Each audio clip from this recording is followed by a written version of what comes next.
الحمد لله أحمده وأستعينه وأستغفر واستهدي وأؤمن به ولا أكفر وأعادي من يكفر وأشهد أن لا إله إلا الله وأشهد أن محمدا عبده ورسوله الذي أرسله بالهدى ودين الحق والنور والموعظة على فترة من الرسل وقلة من العلم وضلالة من الناس وانقطاع من الزمان وذنوب من الساعة وقرب من الأجل ومن يطع الله ورسوله فقد رشد ومن يعصهما فقد غوى وفرط وضل ضلالا بعيدا أما بعد فأعوذ بالله من الشيطان الرجيم حاميم والكتاب المبين إنا أنزلناه في ليلة مباركة إنا كنا منذرين সম্মানিত উপস্থিতি, আমরা যেই দিনে পদার্পণ করেছি এটা হলো রমজান মাসের এখন 25তম যে লাইলাতুল কদরের রাত্রি রয়েছে, সেই রাত্রি আমাদের সামনে সমাগত। তো সেই দৃষ্টিকোণ থেকে লাইলাতুল কদর সম্পর্কে আলোচনা করব। লাইলাতুল কদরের ফজিলত এবং লাইলাতুল কদরের রাত্রিতে কি কি আমল করতে হবে এবং পাশাপাশি লাইলাতুল কদরের কি আলামত রয়েছে, কি চিহ্ন রয়েছে এবং লাইলাতুল কদর রাসূল সাল্লাল্লাহু আলাইহি ওয়াসাল্লামের যুগে কখন ঘটেছিল এই সম্পর্কে আলোচনা করব। প্রথমত লাইলাতুল কদরের যে ফজিলত রয়েছে, প্রথমত লাইলাতুল কদরের দ্বিতীয় কোনো উপমা নেই। লাইলাতুল কদরের যেই রাত্রি, এই রাত্রি হলো শ্রেষ্ঠ একটি রাত্রি। এই সম্পর্কে মামার বিন রাশেদ রাহিমাহুল্লাহ তিনি বলেন, ইবনু আবি মুলাইকা রাহিমাহুল্লাহকে জিজ্ঞাসা করা হলো যে জিয়াদ ইবনু আবদুল্লাহ আন-নুমাইরি নামে একজন বিচারক, মুসলিম শাসকদের আন্ডারে যে সকল বিচারক থাকতেন, কাজী থাকতেন, সেই কাজীদের একজন, তিনি বলেন যে ইন্না লাইলাতান নিসফি মিন শাবান আজরুহা কা আজরি লাইলাতিল কদর ফাকাল লাউ কুনতু আসমাউহু মিনহু ওয়া বিয়াদি আসা লা দারাবতুহু বিহা। যে জিয়াদ ইবনে আবদুল্লাহ আন-নুমাইরি এই কাজী বিচারক, তিনি বলে থাকেন যে শাবান মাসের 15 তারিখের যে সোয়াব লাইলাতুল কদরের একই সোয়াব। এই কথা যখন তিনি বললেন, তখন ইবনু আবি মুলাইকা আবদুল্লাহ ইবনে ওবাইদুল্লাহ ইবনু মুলাইকা জুহাইর আল করশি রাহিমাহুল্লাহ তিনি বলেন, আমি যদি এই কথা তার মুখ থেকে শুনতাম তাহলে আমার হাতে লাঠি থাকলে সেই লাঠি দিয়ে তাকে আঘাত করতাম। অর্থাৎ এটা কোনোদিন এক হতে পারে না। লাইলাতুল কদরের সাথে কখনোই শাবান মাসের 15 তারিখের তুলনা হতে পারে না, বরং লাইলাতুল কদর হলো শ্রেষ্ঠ। এই সম্পর্কে কাব আল আহবার রাহিমাহুল্লাহ, যিনি 35 হিজরিতে মারা গিয়েছেন, তিনি বলেন যে ইন্নাল্লাহা ইখতার আল বিলাদ ফা আহাব্বুল বিলাদি ইলাল্লাহি আল বালাদুল হারাম ওয়া ইখতার আল লায়ালি মিনহা ফা আহাব্বুল লায়ালি ইলাল্লাহ লাইলাতুল কদর।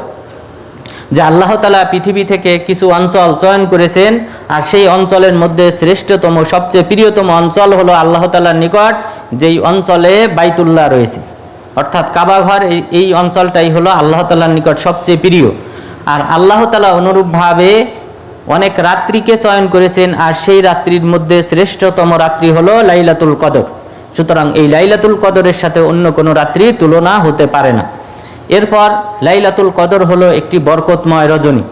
মহান রব্বুল আলামিন বলেন, হামিম ওয়াল কিতাবিল মুবিন ইন্না আনজালনাহু ফি লাইলাতিন মুবারাকা ইন্না কুন্না মুনজিরিন।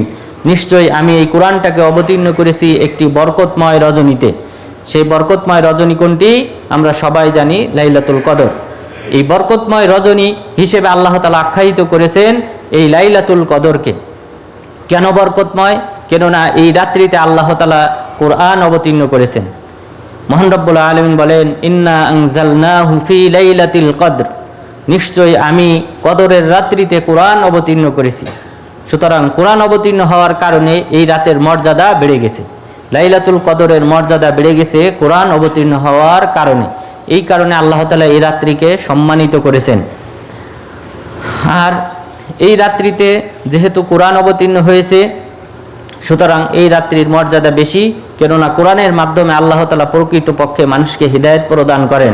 মহান রব্বুল আলামিন বলেন, শাহরু রমাদান আল্লাযী উনজিলা ফীহিল কুরআন হুদাল লিন-নাসি ওয়া বায়্যিনাতিম মিনাল হুদা ওয়াল ফুরকান। আমি এই কোরআনটাকে অবতীর্ণ করেছি মানুষের হিদায়াতের কাণ্ডারি হিসেবে। সুতরাং মানুষ যে দিক নির্দেশনা পেয়ে থাকে সেটাই কোরআনের মাধ্যমে পেয়ে থাকে। কোনটা হালাল, কোনটা হারাম, কোনটা মানতে হবে, কোনটা বর্জন করতে হবে, এই দিক নির্দেশনা মানুষ পেয়ে থাকে কোরআন থেকে। সুতরাং কোরআন মানুষের হেদায়েতের কাণ্ডারি, আর সেই কাণ্ডারি বিশিষ্ট একটি দিশারি কোরআন আল্লাহ তাআলা অবতীর্ণ করেছেন এই লাইলাতুল কদরের রাত্রিতে। সুতরাং এই রাত্রির মর্যাদা অনেক বেশি এবং এই রজনীটি হলো বরকতময়। এরপর কেন বরকতময় এই রজনীটি? কেননা আল্লাহ তাআলা এই রজনীটিকে প্রতি বছর অসংখ্য ফেরেশতা অবতরণ করার মাধ্যমে সুশোভিত করেন। মহান রব্বুল আলামিন বলেন, তানাজ্জালুল মালাইকাতু ওয়ার রূহু ফীহা বিইذনি রাব্বিহিম মিন কুল্লি আমর। এই রজনীতে, এই লাইলাতুল কদরের রজনীতে অসংখ্য ফেরেশতা এবং পাশাপাশি জিবরিল আলাইহিস সালাম অবতরণ করেন আল্লাহ তাআলার নির্দেশে। আল্লাহ তাআলার নির্দেশ পালন করার জন্য জিবরিল আলাইহিস সালাম সহ অসংখ্য ফেরেশতা এই রজনীতে অবতরণ করেন। কি পরিমাণ ফেরেশতা অবতরণ করেন সেই সম্পর্কে রাসূল সাল্লাল্লাহু আলাইহি ওয়াসাল্লাম আমাদেরকে একটা ধারণা দিয়েছেন। ওয়া ইন্নাল মালাইকাতা তিলকাল লাইলাতা ফিল আরদ আকসার মিন আদাদিল হাসা। নিশ্চয়ই ওই রজনীতে, এই লাইলাতুল কদরের রজনীতে পৃথিবীতে ফেরেশতাদের সংখ্যা থাকে এই পৃথিবীতে যে সকল কুচি পাথর রয়েছে সেই সকল কুচি পাথরের চেয়েও বেশি। চিন্তা করেন আপনাদের এই কোম্পানিতে কি পরিমাণ কুচি পাথর আছে, ছোট ছোট পাথর রয়েছে। এরপর সাগরে, সাগর পাড়ে, নদীতে, নদীর পাড়ে, পুরা পৃথিবীতে কি পরিমাণ কুচি পাথর রয়েছে, এর চেয়ে বেশি সংখ্যক ফেরেশতা আল্লাহ তাআলা এই লাইলাতুল কদরে এই পৃথিবীতে প্রেরণ করেন। সুতরাং এটা হলো এই রাত্রির মর্যাদা এবং এই রাত্রি এটা যে বরকতময় তার একটা অন্যতম নমুনা, যা আল্লাহ তাআলা এটা প্রতি বছরই এই লাইলাতুল কদরে অসংখ্য অগণিত ফেরেশতাকে জিবরিল আলাইহিস সালামের নেতৃত্বে পৃথিবীতে পাঠান। সুতরাং এটা কিন্তু বলবৎ চলমান রয়েছে। যখন থেকে কোরআন অবতীর্ণ হয়েছে তখন থেকে প্রতি বছরে এই ঘটনা ঘটে। সুতরাং সেই দৃষ্টিকোণ থেকে এই রাত্রিটি হলো বরকতময়। এরপর এই রাত্রিটি বরকতময় কেন? কারণ এই রাত্রিটি হলো 1000 মাস ইবাদত করার চেয়ে উত্তম। মহান রব্বুল আলামিন বলেন, ওমা আদরাকা মা লাইলাতুল কদর, লাইলাতুল কদরি খায়রুম মিন আলফি শাহর। আপনি কি জানেন লাইলাতুল কদর কি? লাইলাতুল কদর হলো যেটা 1000 মাসের চেয়ে উত্তম। 1000 মাস, 1000 মাস তথা 83 বছর 4 মাস ইবাদত করলে যেই সওয়াব, আল্লাহ তাআলা তার চেয়ে বেশি সওয়াব দান করবেন যদি এই লাইলাতুল কদরে আপনি ইবাদত করেন। লাইলাতুল কদরে যদি একবার সুবহানাল্লাহ বলেন, আল্লাহ তাআলা আপনাকে 83 বছর 4 মাস সুবহানাল্লাহ বলার সমপরিমাণ বা তার চেয়ে বেশি সওয়াব দান করবেন।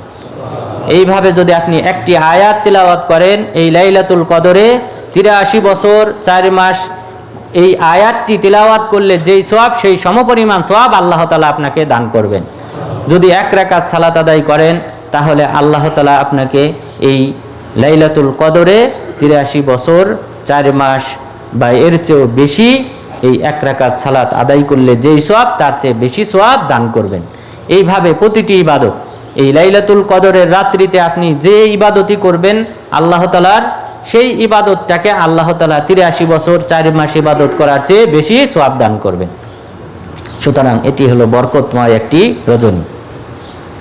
এই যে সওয়াবের তারতম্য, পার্থক্য, এটা কেন?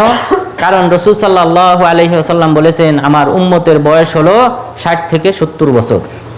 তো এই উম্মতের গড় বয়স যদি হয় 60 থেকে 70 বছর, তাহলে তারা আগেকার যুগে যে সকল উম্মত ছিল, যে সকল সৎ বান্দাগণ ছিলেন, যে সকল নবীর উম্মতগণ ছিলেন, যাদের বয়স ছিল 1000 বছর অথবা এর চেয়ে বেশি অথবা এর চেয়ে কিছু কম, তো সেই সকল বান্দাদেরকে টপকিয়ে যেতে হলে নিশ্চয়ই এই উম্মতে মুহাম্মাদিকে বিশেষ ফ্যাসিলিটি দেওয়া দরকার।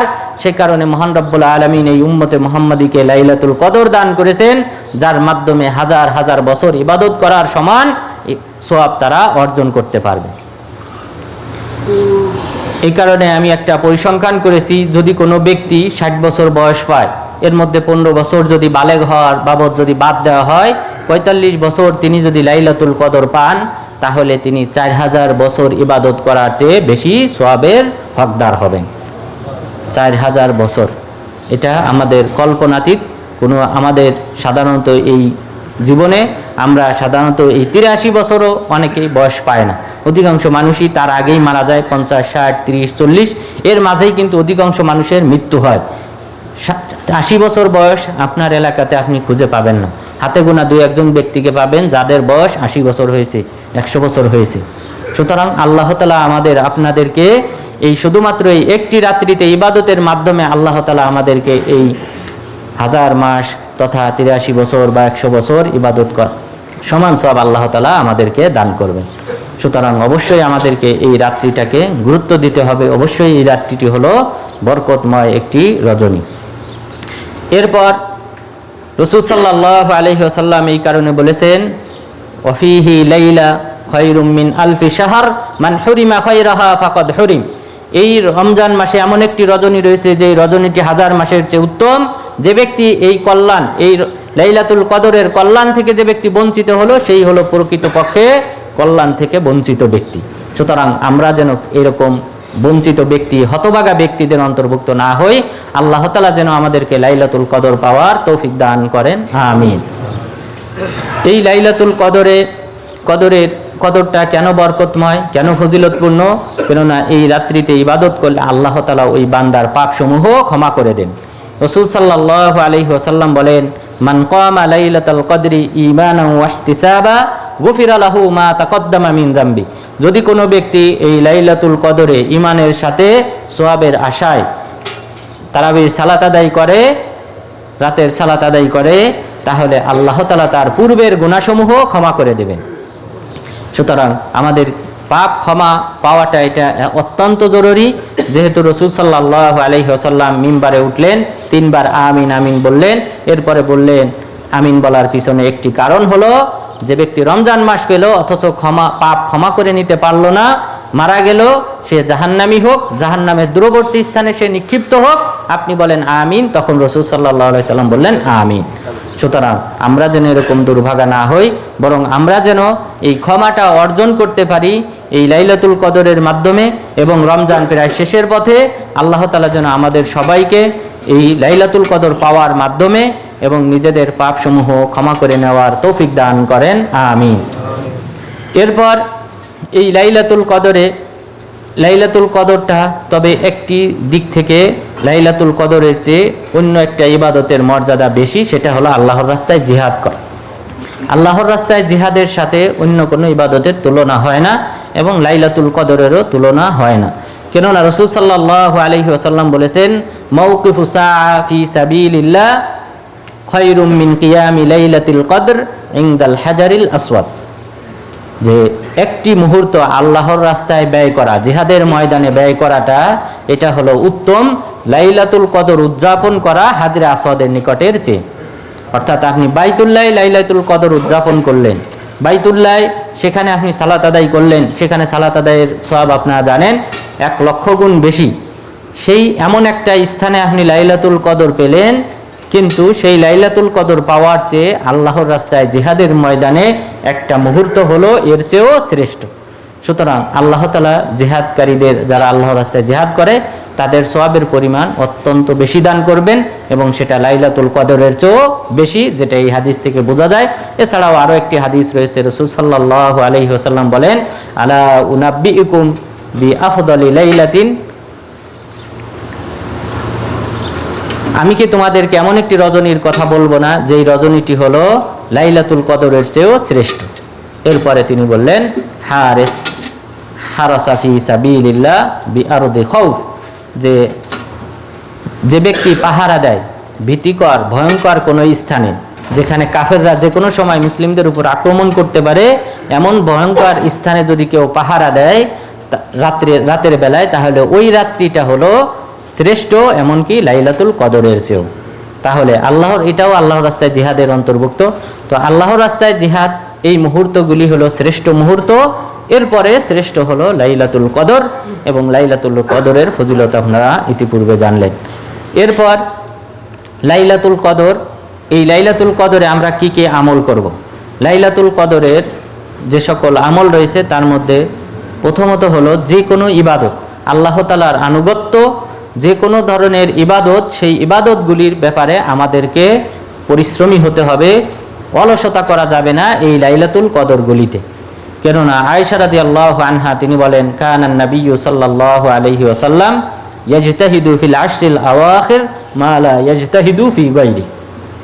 রাসূল সাল্লাল্লাহু আলাইহি ওয়াসাল্লাম এই রমজানের শেষ দশকে এতটা বেশি কর্মঠ ছিলেন, পরিশ্রমী ছিলেন, এতটা বেশি ইবাদত করতেন যেটা অন্য সময়ে করতেন না।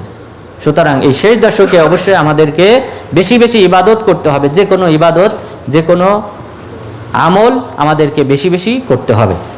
এরপর আয়েশা রাদিয়াল্লাহু আনহা তিনি আরো বলেন, কানা রাসূলুল্লাহি সাল্লাল্লাহু আলাইহি ওয়াসাল্লাম ইদা দাখালাল আশ শাদ্দা মিজারা ওয়া আহইয়া লাইলা ওয়া ইকাদা আহলা।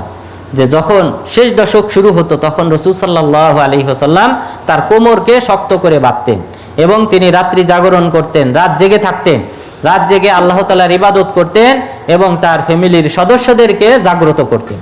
ফ্যামিলির সদস্যদেরকে নিয়ে তিনি রাত জাগরণ করতেন। তাহলে অবশ্যই আমাদেরকে লাইলাতুল কদরে এই শেষ দশকে রাত্রি জাগরণ করতে হবে। লাইলাতুল কদর পাওয়ার আশায় এই রাত জেগে আমাদেরকে ইবাদত করতে হবে। এরপর ওবাইদুল্লাহ ইবনু আবি ইয়াজিদ রাহিমাহুল্লাহ তিনি বলেন, রাআইতু ইবনে আব্বাস ইয়ারুশুল মা আলা আহলিহি লাইলাতা 23। আমি আব্দুল্লাহ ইবনে আব্বাস রাদিয়াল্লাহু আনহুকে দেখেছি তিনি তার ফ্যামিলিদের সদস্যদের উপর পানির ছিটা দিচ্ছেন, পানির ছিটা দিয়ে তাদেরকে জাগ্রত করতেছেন 23-এর রাত্রিতে। তাহলে শুধুমাত্র নিজে ইবাদত করলে হবে না, বরং আত্মীয় স্বজন, নিকট প্রতিবেশী এবং রুমমেট যারা আছে তাদেরকেও জাগ্রত করে এই লাইলাতুল কদরে ইবাদত করতে হবে। এরপর মুজাহিদ বিন জাবর রাহিমাহুল্লাহ তিনিও বলেছেন যে কানা ইবনু উমর ইউকিদু আহলাহু ফিল আশরিল আওয়াখির মিন রমাদান। যে ইবনে ওমর রাদিয়াল্লাহু আনহু তিনিও তার পরিবারের সদস্যদেরকে এই রমজানের শেষ দশকে জাগিয়ে তুলতেন, তাদেরকেও ইবাদতে মশগুল রাখতেন। এইভাবে এই লাইলাতুল কদর আমাদেরকে উদযাপন করতে হবে। লাইলাতুল কদরে রাত্রি জাগরণ করতে হবে, ইবাদত করতে হবে। এরপর আবু বকর রাদিয়াল্লাহু আনহু তিনিও এই লাইলাতুল কদরে তিনি বেশি বেশি ইবাদত করতেন, শেষ দশকে বেশি বেশি ইবাদত করতেন, যেই ইবাদত তিনি সাধারণত সারা বছরে করতেন না। তো সুতরাং আমাদেরকে এই লাইলাতুল কদরে আমাদেরকে বেশি বেশি ইবাদত করতে হবে। এরপর যে মুস্তাহাব কাজের মধ্যে অন্তর্ভুক্ত হলো যে পূত পবিত্র থাকা, গোসল করা এবং সুগন্ধি লাগানো। এই সম্পর্কে আব্দুল্লাহ ইবনু শারিক রাহিমাহুল্লাহ তিনি বলেন, আমি আনাস বিন মালিক রাদিয়াল্লাহু আনহু এরপর জির ইবনু হুবাইশ রাহিমাহুল্লাহ এই দুইজনকে আমি দেখেছি যে ইয়াগতাসিলান, তারা এই লাইলাতুল কদরে তারা গোসল করতেন। এরপর হাম্মাদ বিন সালিমা রাহিমাহুল্লাহ তিনি বলেছেন যে আমি সাবেত আল বুনানি রাহিমাহুল্লাহ এবং হুমায়দা তবিল রাহিমাহুল্লাহ এই দুইজনকে আমি দেখেছি যে ইয়াগতাসিলান ওয়া ইয়াতাতায়্যাবান, যে তারা এই লাইলাতুল কদরে তারা গোসল করতেন এবং সুগন্ধি লাগাতেন। এটা হলো মুস্তাহাব কাজ, যে পূত পবিত্র থাকা। যেহেতু আপনি আল্লাহ তাআলার ইবাদতে মশগুল থাকবেন, সুতরাং পূত পবিত্র ভালো পোশাক পরিধান করা অবস্থায়, আতর মাখানো অবস্থায়, এই অবস্থায় ইবাদত করবেন। এটা আল্লাহ তাআলার কাছে অত্যন্ত প্রিয়। এরপর এই লাইলাতুল কদরে যে সকলে ইবাদত করতে হয় তার মধ্যে অন্যতম হলো ইতিকাফ। এই সম্পর্কে আয়েশা রাদিয়াল্লাহু আনহা তিনি বলেন, কানা নবিয়্যু সাল্লাল্লাহু আলাইহি ওয়াসাল্লাম ইউজাবিরু ফিল আশরিল আওয়াখির মিন রমাদান। যে রাসূল সাল্লাল্লাহু আলাইহি ওয়াসাল্লাম রমজানের শেষ দশকে লাইলাতুল কদর পাওয়ার আশায় তিনি ইতিকাফ করতেন। সুতরাং ইতিকাফ এটা একটা সুন্নত আমল, তবে ইতিকাফটা হতে হবে মসজিদ, যে মসজিদে জামাত হয়, 5 ওয়াক্ত সালাতের জামাত হয়, অর্থাৎ জুমা হওয়া শর্ত না, কিন্তু জামাত হওয়া শর্ত। কেননা আয়েশা রাদিয়াল্লাহু আনহা তিনি বলেছেন, ওয়ালা ইতিকাফা ইল্লা ফি মসজিদিন জামি। ইতিকাফ হবে না শুধুমাত্র যে সকল মসজিদে জামাত প্রতিষ্ঠিত হয় সেই মসজিদ ব্যতীত। সুতরাং নারী হোক পুরুষ হোক সবাইকে মসজিদে এসে ইতিকাফ করতে হবে এবং সেটা যেন জামাত প্রতিষ্ঠিত হয়, 5 ওয়াক্ত জামাত প্রতিষ্ঠিত হয় এমন কোনো মসজিদ হতে হবে। এমন মসজিদ যেন না হয় যেই মসজিদ পরিত্যক্ত, 5 ওয়াক্ত জামাত হয় না, এমন মসজিদেও ইতিকাফ করা যাবে না। এরপর এই লাইলাতুল কদরের অন্যতম আমল হলো যে তারাবির সালাত আদায় করা। তারাবির সালাত নিয়মিত আদায় করা, কেননা রাসূল সাল্লাল্লাহু আলাইহি ওয়াসাল্লাম বলেন, মান কামা লাইলাতুল কদরি ঈমানান ওয়া ইহতিসাবা গুফিরা লাহু মা তাকদ্দামা মিন যামবি। যে ব্যক্তি লাইলাতুল কদরের সালাত আদায় করবে, দাঁড়িয়ে সালাত আদায় করবে, আল্লাহ তাআলা সেই ব্যক্তির পূর্বের গুনাহসমূহ ক্ষমা করে দেবেন। তাহলে লাইলাতুল কদরে আমরা যদি তারাবির সালাত আদায় করি, এটা হলো গুরুত্বপূর্ণ ইবাদত এবং মূল ইবাদত। তারাবির সালাত আদায় করাটা এটাই হলো মূল ইবাদত এই লাইলাতুল কদরের। এরপর লাইলাতুল কদরে যে সকল আমল করতে হয় তার মধ্যে অন্যতম হলো যে আমাদের কিছু দোয়া করতে হয়, বিশেষ করে আল্লাহ তাআলার কাছে পাপ ক্ষমা চাওয়ার দোয়া করতে হবে। আয়েশা রাদিয়াল্লাহু আনহা তিনি বলেন, আমি রাসূল সাল্লাল্লাহু আলাইহি ওয়াসাল্লামকে জিজ্ঞাসা করলাম, আর আইতা ইন ওয়াফাকতু লাইলাতুল কদরি মা আদউ, হে আল্লাহ রাসূল, আমি যদি লাইলাতুল কদর পেয়ে যাই ওই রাত্রিতে আমি কি দোয়া করব? তখন তিনি বললেন যে তুমি বলবে আল্লাহুম্মা ইন্নাকা আফুবুন তুহিব্বুল আফওয়া ফাআফু আন্নি। এই দোয়াটা সবাই মুখস্থ করবেন, এই দোয়াটা পাঠ করবেন। এই বাকি রমজানে যে কয়দিন রয়েছে এই কয়দিন আপনারা অবশ্যই এই দোয়াটা বেশি বেশি পাঠ করবেন। আল্লাহুম্মা ইন্নাকা আফুবুন তুহিব্বুল আফওয়া ফাআফু আন্নি। হে আল্লাহ, নিশ্চয়ই তুমি হলে আফু, এটা আল্লাহ তাআলার একটা নাম। আল্লাহ তাআলার নাম হলো আফু, ক্ষমাকারী। হে আল্লাহ, তুমি হলে ক্ষমাকারী, সুতরাং তুমি আমাকে ক্ষমা করো। সুতরাং এই দোয়াটা আমাদেরকে বেশি বেশি পাঠ করতে হবে। এরপর আমাদের সুস্বাস্থ্য কামনা করতে হবে, বিশেষ করে এই লাইলাতুল কদরে। কেননা আয়েশা রাদিয়াল্লাহু আনহা তিনি বলেছেন যে লাউ আরাফতু লাইলাতাল আইয়ু লাইলাতিন লাইলাতুল কদর মা সাআলতুল্লাহা ইল্লাল আফিয়া। আমি যদি জানতাম লাইলাতুল কদর কোন রাত্রিতে, তাহলে আমি শুধুমাত্র এটাই বলতাম যে আল্লাহ তুমি আমাকে সুস্থ রাখো। এটা হলো আল্লাহ তাআলা দেওয়া সবচেয়ে বড় নিয়ামত।